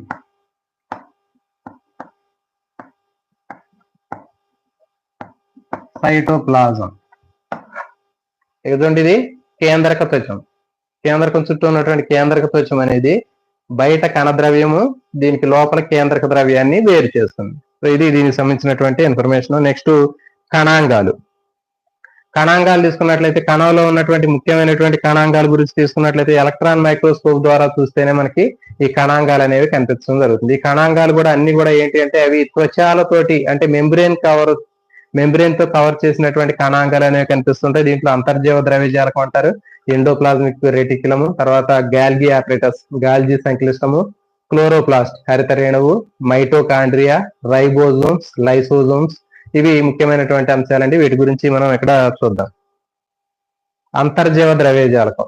అంతర్జీవ ద్రవ్యజాలకాన్ని ఎండోప్లాజ్మిక్ రెటిక్యులం అంటారు. ఇప్పుడు మనం మైక్రోస్కోప్ లో చూసినప్పుడు ఈ అంతర్జీవ ద్రవ్యజాలకం అనేది ఏం చేసిద్ది, ఎక్కడ ఉంటది అనేది చూద్దాం. అంతర్జీవ ద్రవ్యజాలకం అనేది ఒక కణాన్ని తీసుకున్నప్పుడు కణంలో ఇది కేంద్రకం అయితే ఇది ఒక వల లాంటి నిర్మాణాన్ని కలిగి ఉంటుంది. పేరులోనే ఉంది. జాలకం అంటే వల. ఒక జాలకం ఒక వల లాంటి నిర్మాణాన్ని కలిగి ఉండి కణంలో వివిధ భాగాల్ని కలుపుతూ ఉంటది. కణంలో వివిధ భాగాల్ని కలుపుతూ ఉంటుంది. ఇది అంతర్జీవ ద్రవ్యజాలకం అంటారు. దీంట్లో మనకి గొట్టాలు లాంటి నిర్మాణాలు ఉంటాయి. చిన్న చిన్న గొట్టాలు, నాళికల లాంటి నిర్మాణాలు ఉంటాయి. తర్వాత వీటికి పైన మనకి చిన్న చిన్న రేణువులు లాంటి నిర్మాణాలు ఉంటాయి. సో ఇది అంతర్జీవ ద్రవ్యజాలకం. అంతర్జీవ ద్రవ్యజాలకం అనేది కొన్ని నాళాలు, నాళికలను కలిగి ఉంటది.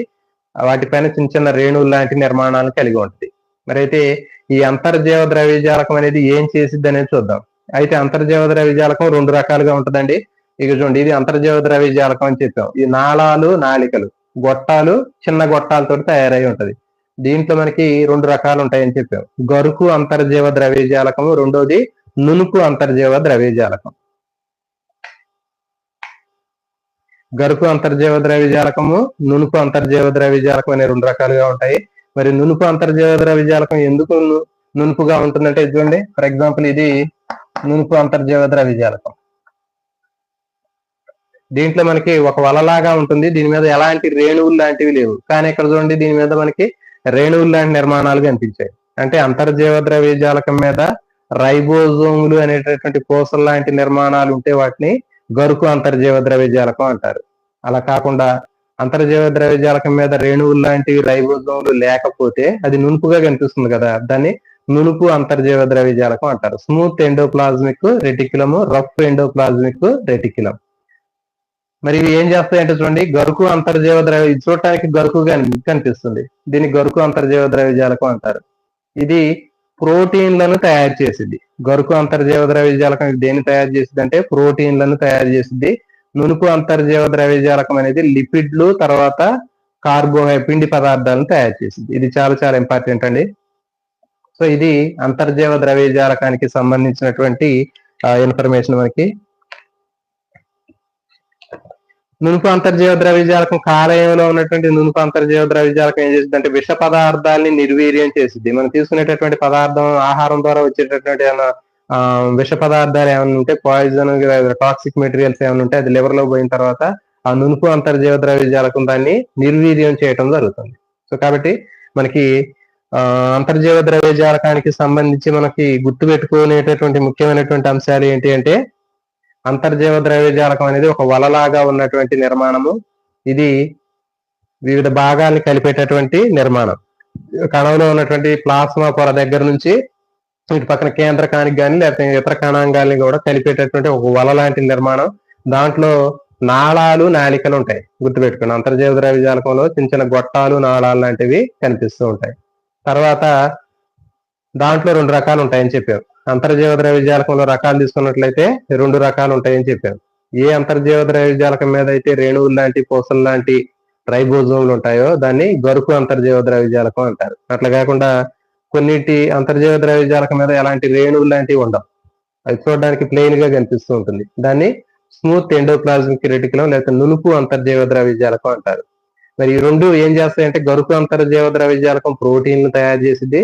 నునుపు అంతర్జీవ ద్రవ్యజాలకం లిపిడ్లు తర్వాత కొవ్వుల్ని తయారు చేయడం జరుగుతుంది.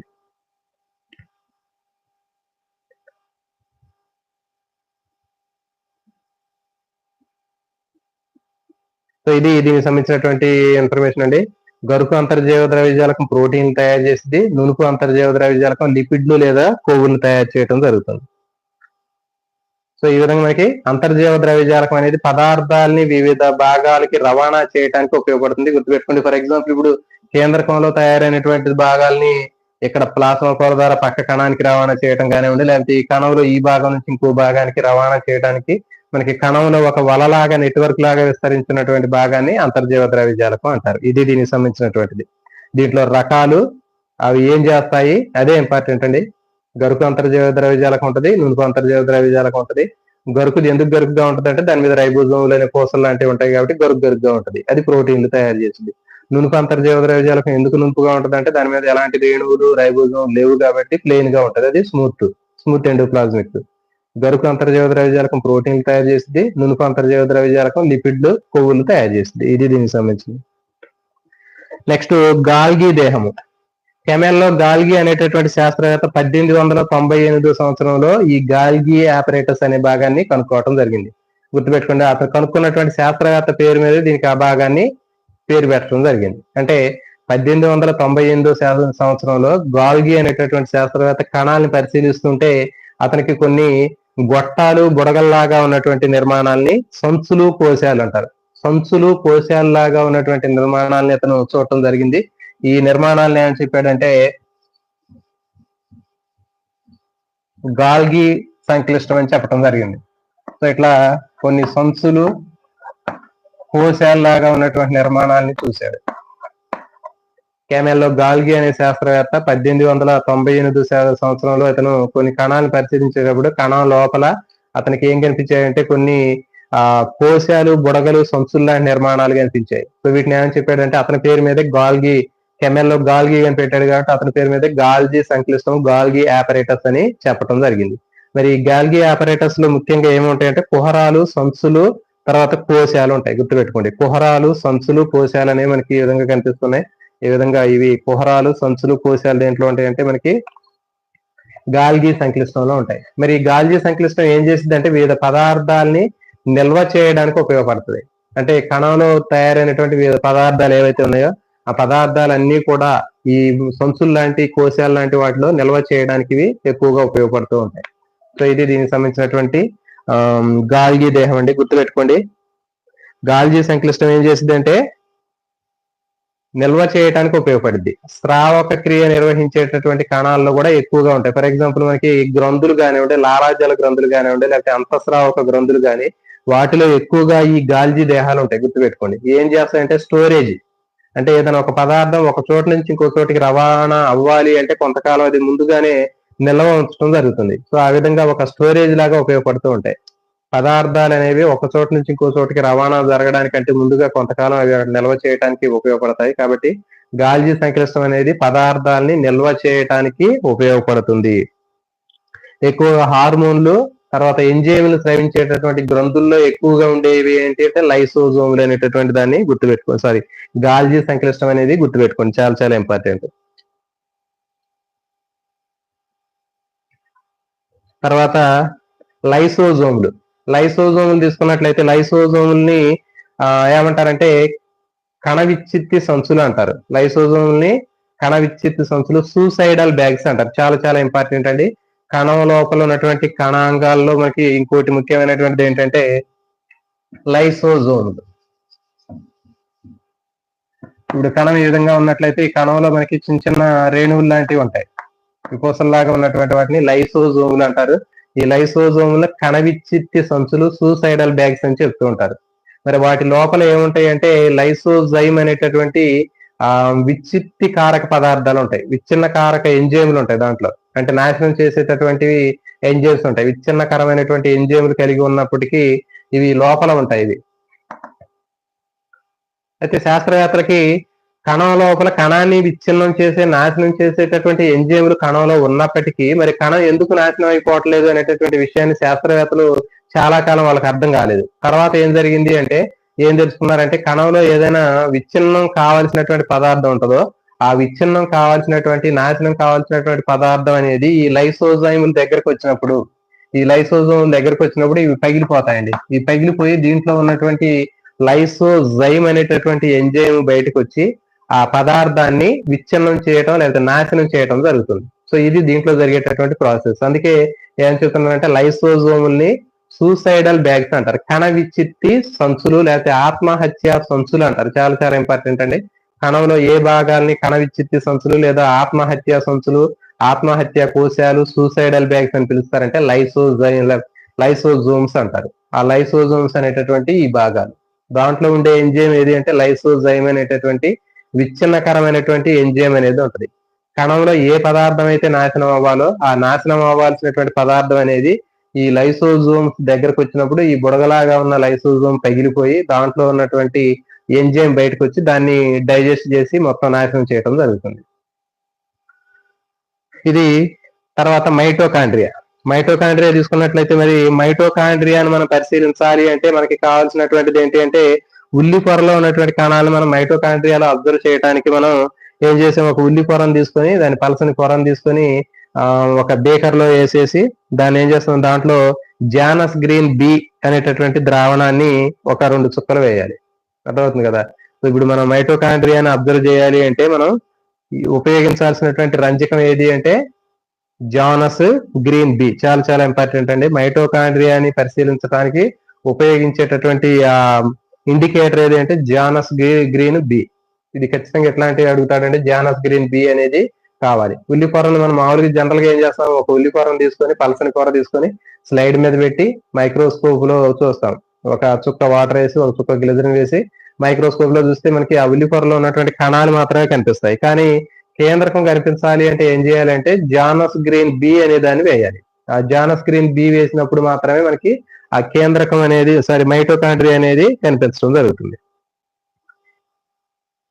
అరగంట సేపు మనం ఈ జానస్ గ్రీన్ బి ఉన్నటువంటి ఆ లిక్విడ్ లో మనకి ఆ ఉల్లి పొర నుంచినప్పుడు ఏం చేస్తుందంటే దాంట్లో ఉన్నటువంటి మైటోకాండ్రియా భాగం మాత్రమే దాన్ని ఆ కలర్ ని అబ్జర్వ్ చేసుకోవడం జరుగుతుంది. జానస్ గ్రీన్ బి ని అబ్జర్వ్ చేసుకుంటుంది. సో మరి దీన్ని ఎట్లా తయారు చేయాలి అనేది అదంతా మనకు అవసరం లేదు. 200 మిల్లీగ్రాములు జానస్ గ్రీన్ ని 100 ml నీళ్ళల్లో కలిపితే ఏమవుతుందంటే మనకి ఆ జానస్ గ్రీన్ బి సొల్యూషన్ తయారైంది. ఆ జానస్ గ్రీన్ బి సొల్యూషన్ ని ఒక వాచ్ గ్లాస్ లో తీసుకొని ఆ ఉల్లి పొరం దాంట్లో ఒక అర్ధగంట సేపు ఉంచితే ఏమైందంటే మొత్తం కూడా ఆ కలర్ ని అబ్జర్వ్ చేసుకుంటది. జానస్ గ్రీన్ బి ని అబ్జర్వ్ చేసుకున్న తర్వాత ఆ కణాలు ఉన్నటువంటి ఆ పొరను మనం మైక్రోస్కోప్ లో చూస్తే ఆ కణం లోపల ఉన్నటువంటి మైటోకాండ్రియా అనేది కనిపిస్తూ ఉంటుంది. మరి మైటోకాండ్రియా తీసుకున్నట్లయితే ఇంకా మనం వీటికి బొగ్గ కణాలు కానివ్వండి లేకపోతే తంగేడు కణాలతో కూడా దీన్ని మనం చేయవచ్చు. బొగ్గ కణాలతో పరిశీలించవచ్చు, లేకపోతే తంగేడు కణాలతో పరిశీలించినప్పటికీ కూడా మనకి సేమ్ దాంట్లో ఉన్నటువంటి మైటోకాండ్రియాలు కనిపిస్తాయి. మరి మైటోకాండ్రియా నిర్మాణం తీసుకున్నట్లయితే 2 నుంచి 8 మైక్రాన్లు పొడవు ఉంటుంది, 1/2 మైక్రాన్ వెడల్పు ఉంటుందండి. 2 నుంచి ఇది 8 మైక్రాన్లు పొడవు ఉంటుంది, 1/2 మైక్రాన్ థిక్నెస్ ఉంటుంది. 1/2 మైక్రాన్ థిక్నెస్ ఉంటుంది, 2 నుంచి 8 మైక్రాన్లు ఇది పొడవు ఉంటుంది. మైటోకాండ్రియా నిర్మాణం తీసుకుంటే దీంట్లో మనకి ఇది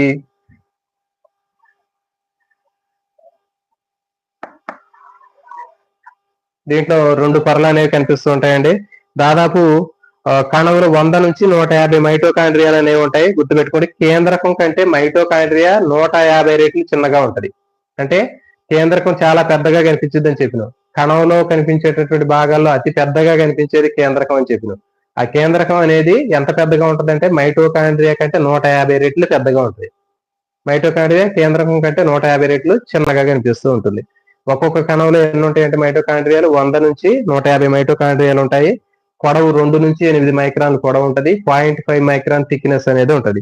మరి మైక్రోస్కోప్ లో చూసినట్లయితే దీంట్లో 2 పొరలు ఉంటాయండి. ఇది వెలుపలి పొర, తర్వాత లోపలి పొర లోపలికి తుచ్చుకుని పోయి ముడతల లాంటి నిర్మాణాలను ఏర్పరిచింది.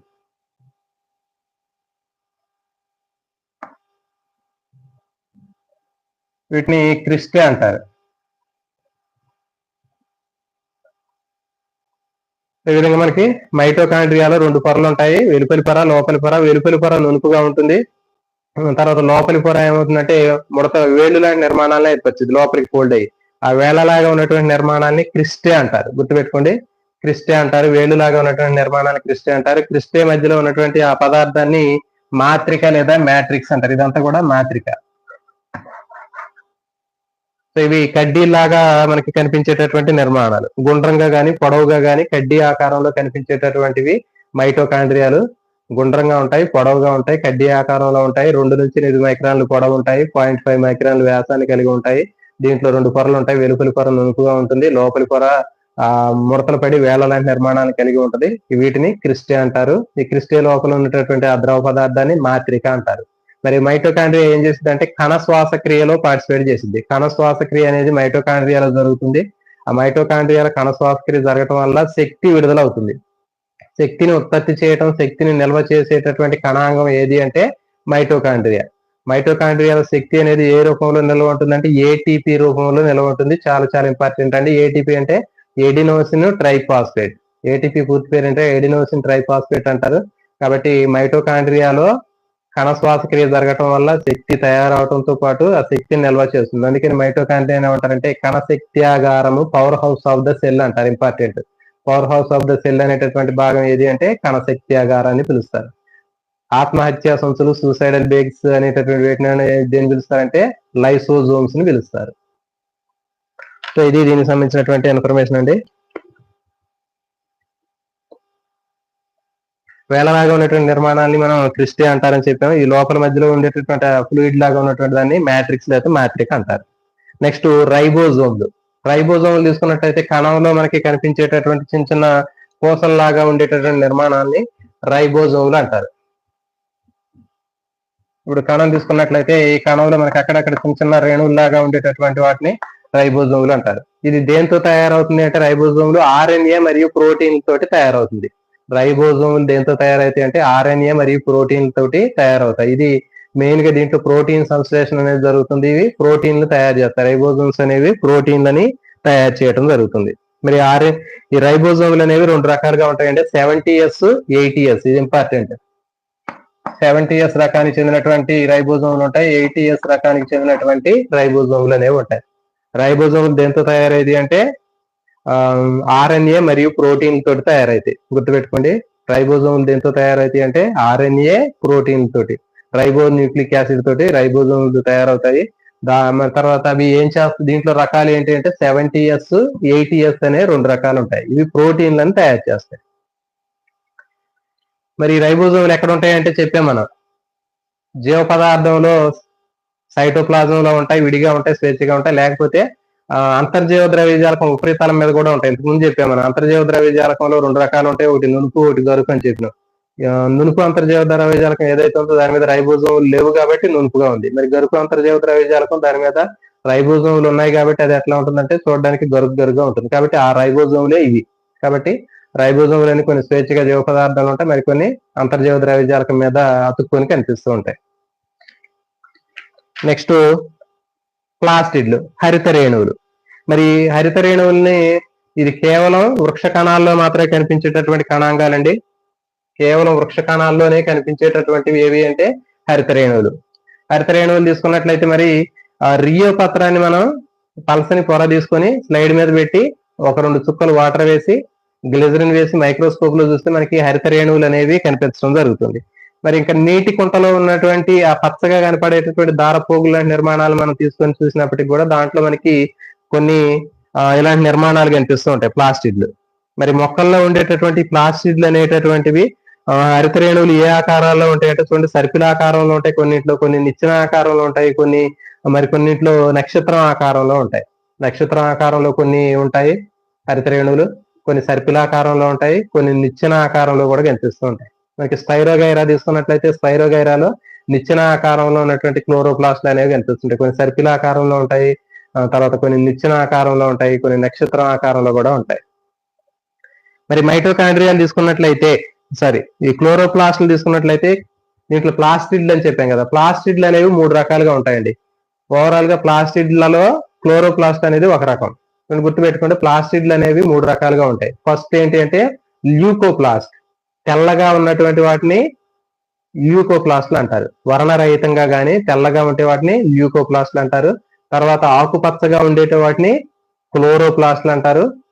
తర్వాత ఆకుపచ్చగా ఉన్నటువంటి కాకుండా మిగిలినటువంటి అన్నిటిని కూడా క్రోమోప్లాస్ట్లు అంటారు. సో కాబట్టి మనకి ప్లాస్టిడ్లలో 3 రకాలు ఉంటాయి.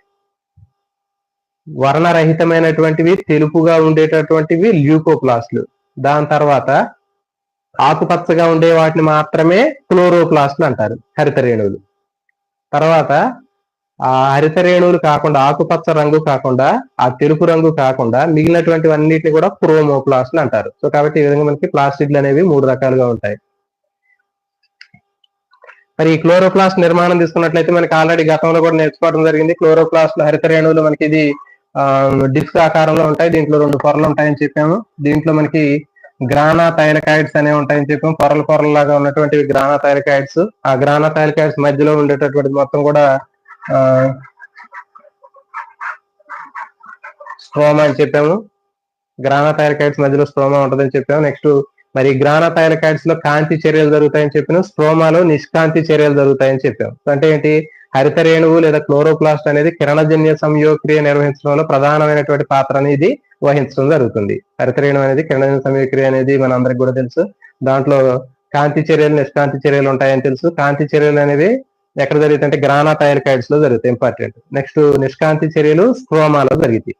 సో ఇది దీనికి సంబంధించిందండి. నెక్స్ట్ రిక్తిక తీసుకున్నట్లయితే కణం లోపల ఉండేటటువంటి ఒక బుడగలాగా ఉన్నటువంటి నిర్మాణాన్ని రిక్తిక అంటారు. ఇది కణం తీసుకున్నట్లయితే కణంలో వృక్ష కణం తీసుకున్నట్లయితే ఒక బుడగలాగా ఉన్నటువంటి సంచిలాంటి నిర్మాణాన్ని రిక్తిక వ్యాక్యూల్ అంటారు. ఇది ఏం చేసిద్ది అంటే ఆ కణంలో తయారైనటువంటి వ్యర్థ పదార్థాలు మొత్తాన్ని కూడా పోగు చేసి దాంట్లో నిల్వ ఉంచుకుంటుంది. ఆ వ్యర్థ పదార్థాలు ఎక్కువ అవుతుంటే ఏమవుతుందంటే అది మొత్తం కూడా పెరిగి పెద్దదవుతుంటుంది. పెరిగి పెద్దదయ్యి కేంద్రకాన్ని కూడా ఒక పక్కకి నెట్టివేయటం జరుగుతుంది.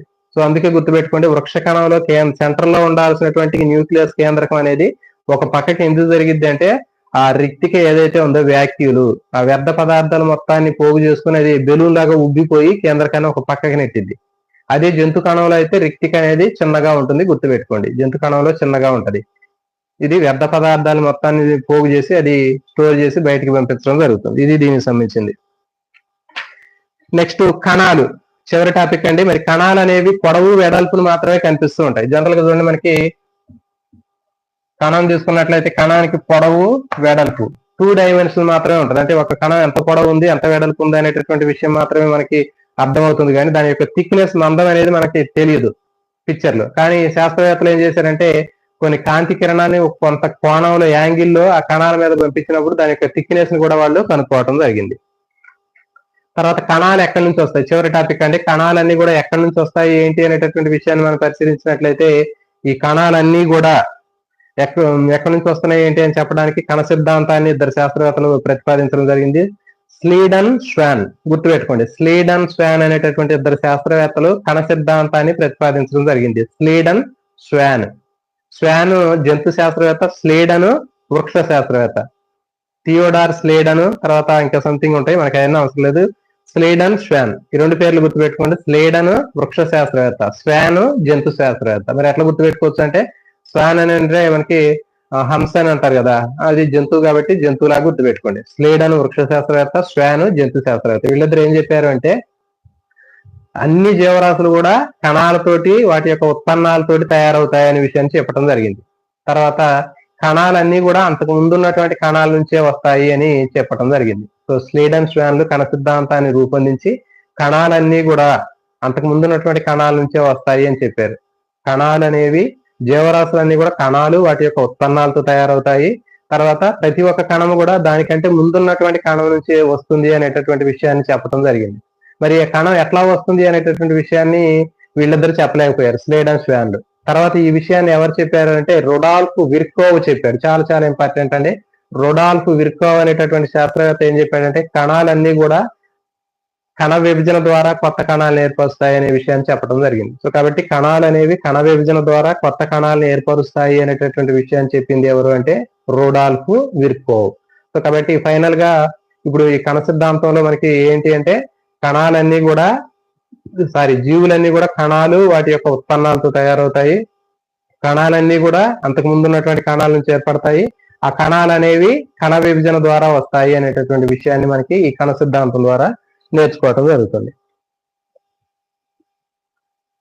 రాబర్ట్ హుక్ కణాన్ని కనుక్కున్న తర్వాత 200 సంవత్సరాల తర్వాత ఈ కణ సిద్ధాంతాన్ని ప్రతిపాదించారండి. రాబర్ట్ హుక్ కణాన్ని కనుక్కున్న తర్వాత 200 సంవత్సరాల తర్వాత ఈ కణ సిద్ధాంతాన్ని రూపొందించడం జరిగింది. కాబట్టి రొడాల్ఫ్ విర్కోవ్ 1855 సంవత్సరంలో కణాలన్నీ కూడా కణ విభజన ద్వారా అంతకు ముందు ఉన్నటువంటి కణాల నుంచి వస్తాయి అనేటటువంటి విషయాన్ని ఇతను చెప్పడం జరిగింది. సో ఇది దీనికి సంబంధించినటువంటి చాప్టర్ అంటే కంప్లీట్ మీకు సో దీనికంటే ఇంకా ఎక్కువ మనకి డెప్త్ గా కూడా దీంట్లో నేర్చుకోవడానికి కూడా ఏమీ లేదు. ఇది కాబట్టి దీనికి సంబంధించినటువంటి చాప్టర్ అండి. అయితే ఇంకొక పాయింట్ ఇక్కడ నేను చెప్పానో లేదో కానీ, కేంద్రకం అనేటటువంటిది స్లీడన్ అనేటటువంటి శాస్త్రవేత్త కేంద్రకం యొక్క ప్రాముఖ్యతను గురించి వివరించి చెప్తూ ఏం చెప్పాడంటే, కేంద్రకం అనేది చాలా ముఖ్యమైనటువంటిది అని చెప్పేసి, కణాలన్నీ కూడా విభజనలో కొత్త కణాలన్నీ కూడా కేంద్రకం నుంచే వస్తాయి అనేటటువంటి విషయాన్ని చెప్పి, సైటోబ్లాస్ట్ అనేటటువంటి విషయాన్ని చెప్పాడు. అంటే కేంద్రకాన్ని సైటోబ్లాస్ట్ అని చెప్పి, కణాలు విభజన చెందినప్పుడు ఈ కేంద్రకం నుంచి కొత్త కణాలు వస్తాయి, అందుకే కేంద్రకాన్ని సైటోబ్లాస్ట్ అని స్లేడ్ అని చెప్పడం జరిగింది.